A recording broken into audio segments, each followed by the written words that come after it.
On July 18, Ukrainian drones struck two enormous Wildberries logistics centers, one in Elektrostal near Moscow and another in the Tambov region.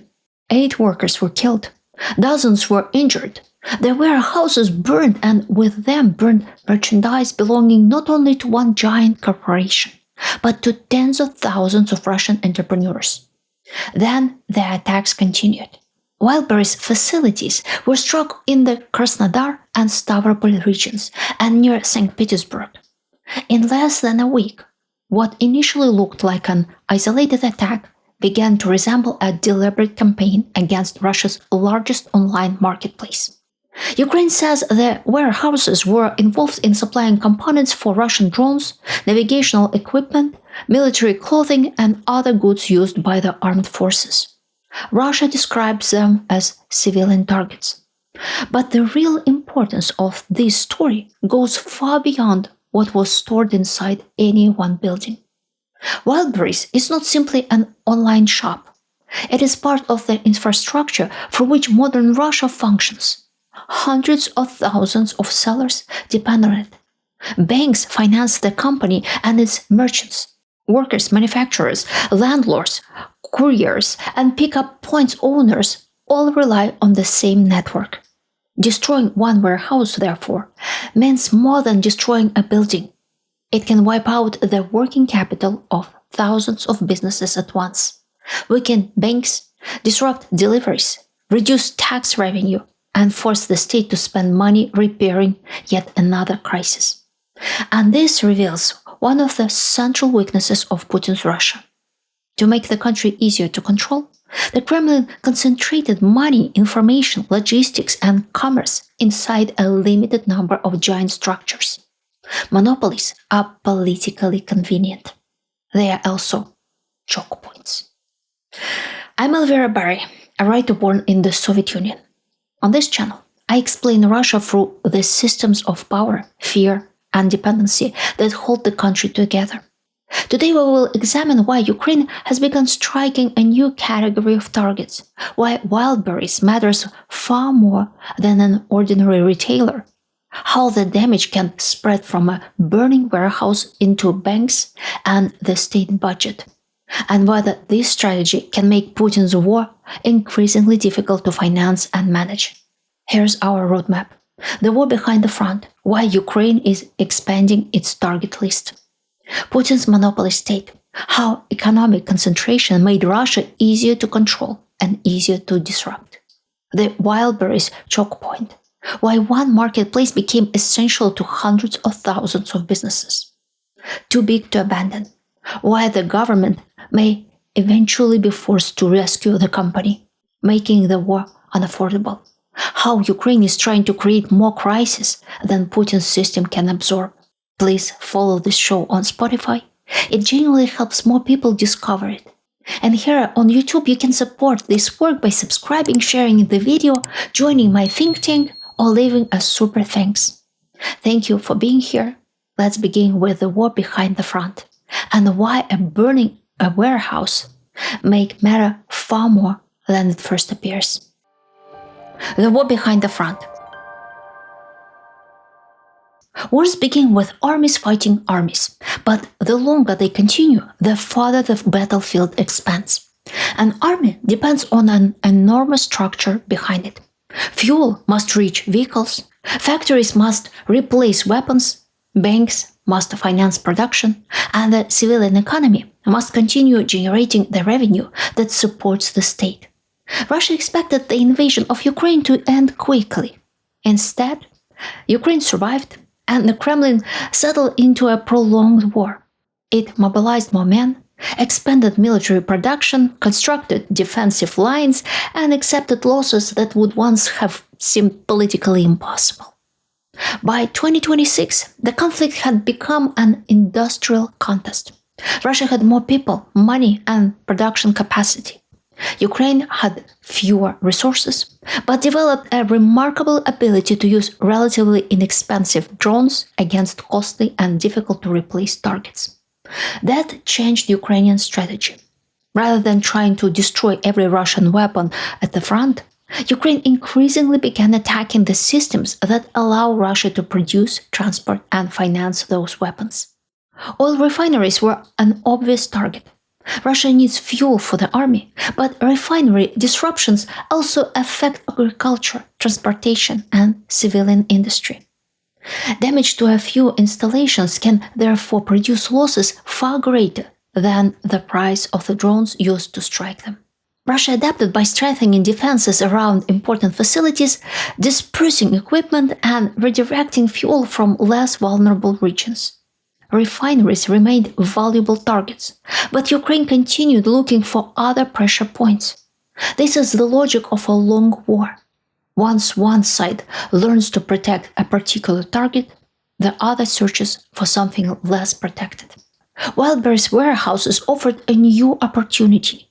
They were enormous, economically important, highly concentrated, and difficult to defend. More importantly, the goods inside belonged to tens of thousands of separate businesses.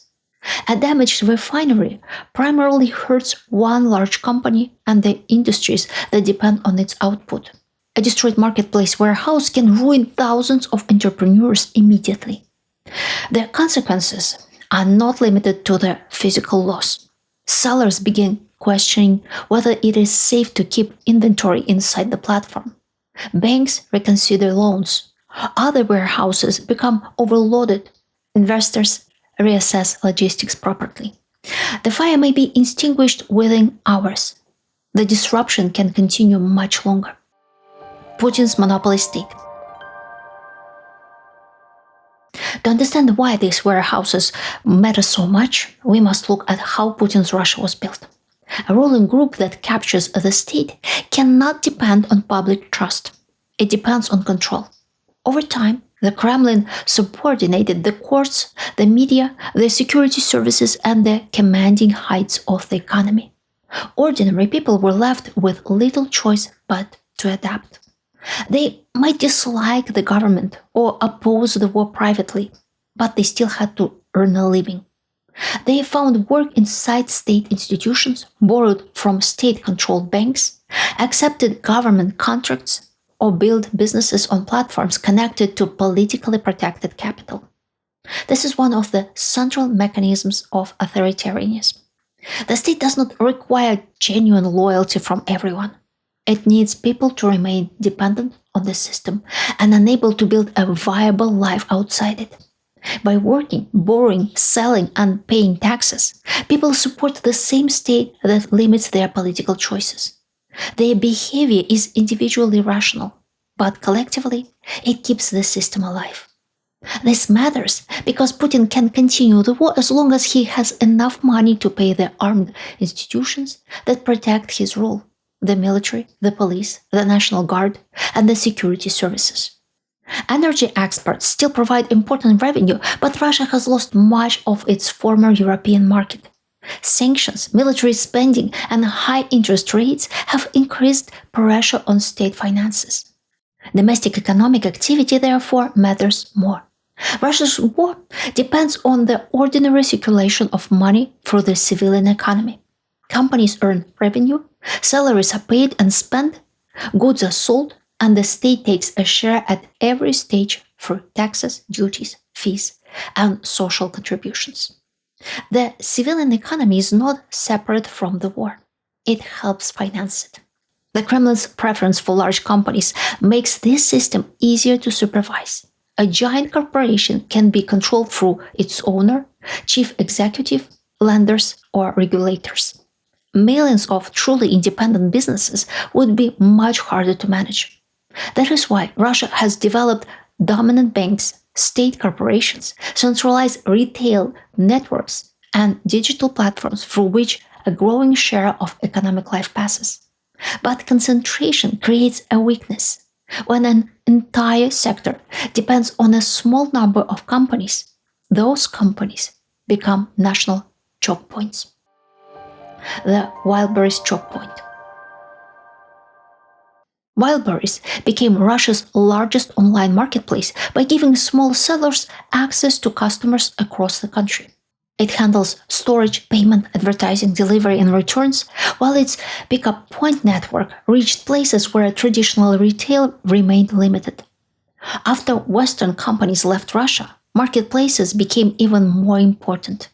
They helped distribute parallel imports and restored access to goods that had disappeared from official stores.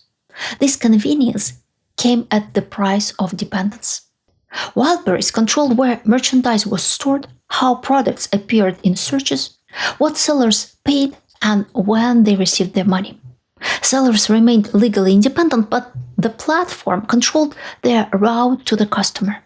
For many of them, the inventory inside the Wildberries warehouse was not spare stock. It was their working capital, often purchased with borrowed money. When a warehouse burned, they did not merely lose future profits. They lost the means to continue operating while their loans, wages, and supplier bills remained. Wildberries announced that more than 88,000 smaller sellers affected by the Elektrostal fire would receive compensation first. But initial amounts credited to internal accounts reportedly represented only a small share of the destroyed goods. Even if further payments arrive later, timing matters. A seller may eventually receive compensation and still collapse before the money reaches a real bank account. Wildberries faces the same problem on a much larger scale. Its enormous turnover doesn't mean that it has enough free cash to reimburse repeated losses of this size. No commercial marketplace is designed around the possibility that several major logistics centers will be destroyed during a prolonged war. Insurance may not close the gap. Standard policies often exclude war, terrorism, or drone attacks unless additional coverage has been purchased. Rebuilding their warehouses would solve only the physical problem. The deeper issue is confidence. Sellers who expect more attacks will reduce the amount of stock held inside the network, divide it among several facilities, move to competing platforms, or leaving the business entirely. The warehouse can be rebuilt. Trust is much harder to restore. Too big to abandon. A serious Wildberries crisis would affect so many businesses, workers, banks, and property owners that the Russian government could not easily ignore it. If the company could no longer compensate sellers, maintain enough warehouse capacity, or service its obligations, tens of thousands of entrepreneurs could default. Workers would lose jobs, banks would absorb more bad loans, and tax revenue would fall. The Kremlin would then face pressure to intervene through subsidized credit, guarantees, tax relief, or direct financial support. That would move the losses from the company onto the state. Russia may be able to afford such a rescue, but the government is already paying for the war while supporting industries weakened by sanctions, labor shortages, and expensive credit. Every new rescue reduces the resources available elsewhere. More importantly, money cannot solve the security problem. Russia can rebuild a warehouse and compensate part of the lost inventory. It cannot guarantee that the replacement facility will survive another attack. The country is too large, and the number of valuable targets is too great. Air defense systems placed around a logistics center cannot simultaneously protect a refinery, military plant, railway hub, power station, or airfield somewhere else. Ukraine is forcing Russia to make choices. Wildberries management faces a similar trap. According to sellers, the company has complicated the removal of goods from some facilities, presumably to prevent merchants from fleeing the platform. From the company's perspective, that is understandable. A mass withdrawal would disrupt deliveries, reduce revenue, and drive away customers. Yet keeping more inventory inside vulnerable warehouses also increases the losses from the next strike. Wildberries depends on sellers trusting its logistics network. The continuing attacks give them every reason not to. Making the war unaffordable. Ukraine cannot defeat Russia through a simple contest of resources. Russia has a larger population, a broader industrial base, and more money to spend on a prolonged conflict. Even successful Ukrainian operations at the front may not be enough to force the Kremlin to stop. Ukraine's alternative is to make the damage from the war increasingly difficult for Putin's system to absorb. The obvious problem is that Putin does not personally experience most of that damage. He does not lose his business when a warehouse burns or struggle to repay a loan. The system protects the leadership and transfers the consequences to companies, workers, and consumers. Ukraine cannot directly change Russia's political system. It cannot organize an effective opposition inside the country or give ordinary Russians the power to remove Putin. What it can do is attack the economic structures that keep his state functioning. This explains why Ukraine's target list is expanding. The Kremlin concentrated essential functions inside large companies because that made them easier to control. But when logistics, fuel distribution, communications, finance, or data processing depend on a limited number of hubs, striking those hubs can disrupt a much larger system. The objective is not necessarily to destroy Wildberries or any other single corporation. It is to create a chain of crises that begin to reinforce one another. A refinery strike creates fuel problem. A logistics attack interrupts deliveries and destroys working capital. A damaged communications or data center can disrupt commercial operations far beyond the building itself. Putin's state may be able to handle one crisis by spending money and issuing orders. The weakness appears when several develop at the same time. Russia does not have unlimited money, equipment, specialists, or organizational capacity. Sanctions restrict access to advanced machinery. Skilled workers are increasingly difficult to replace. Government finances are strained, and the bureaucracy is far better to enforcing obedience than coordinating complicated recovery across multiple industries. Ukraine is therefore trying to stretch the system until the Kremlin can no longer defend every important facility, repair every damaged industry, and compensate every group that suffers losses. This is the strategic value of the monopolies Putin created. They concentrate the functions Russia needs to remain stable, but they also allow Ukraine to strike the nodes on which millions of people and businesses depend. That does not mean these attacks will quickly end the war. The Kremlin may continue transferring much of the pain to ordinary Russians. Authoritarian systems can survive severe economic damage when people are frightened, isolated, and unable to organize. But even pain pushed downward creates costs for the state. Ruined businesses stop paying taxes. Distressed borrowers weaken banks. Unemployed workers require support. Damaged companies demand rescue, while every new target requires additional protection. Ukraine's goal is not to make Putin sympathize with those who suffer. It is to make the system that sustains his war more expensive, less reliable, and increasingly difficult to manage. Before you go, I would like to hear your opinion. Do you think attacks on Russia's economic choke points can eventually limit Putin's ability to continue the war? Or will the Kremlin simply transfer the losses to ordinary people and keep fighting?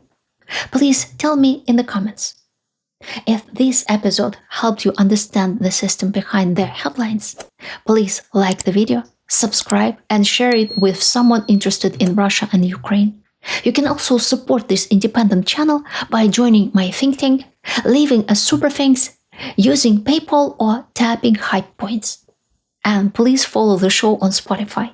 It is one of the simplest ways to support my work and make sure you do not miss the next episode. Thank you for watching. See you next time.